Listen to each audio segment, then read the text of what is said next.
Just getting back to your letter for a moment, the letter that Mr Yes. Cameron you call Yes. is a prop.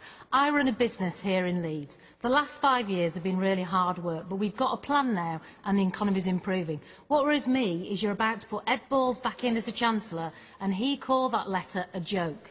Now let me tell you, running a business the last few years is anything but a joke, and if that's the way your party wants to treat the economy, how can we trust you?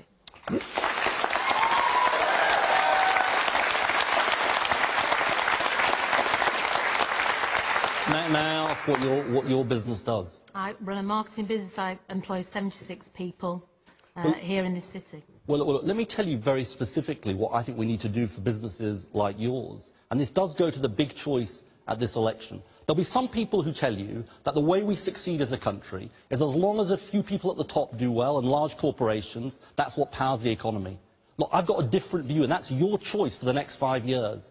I think it's when working people, when every person in our country succeeds, that Britain succeeds. Now, for your business, we'd make a different choice from Mr Cameron.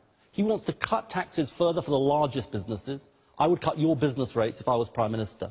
Now, that's important, I hope, for your business, but I think it tells a bigger story about how Britain succeeds. And as I say, I think it succeeds not just with a few successful corporations, but with millions of businesses and millions of working people. Does that satisfy you? No, it doesn't. That wasn't the question I asked you. I asked you why on earth I should trust a Chancellor who thinks a letter like that was a joke. If he worked in the corporate world, he would have been fired, and he would not be allowed back to do that job. And you're telling me he can do it.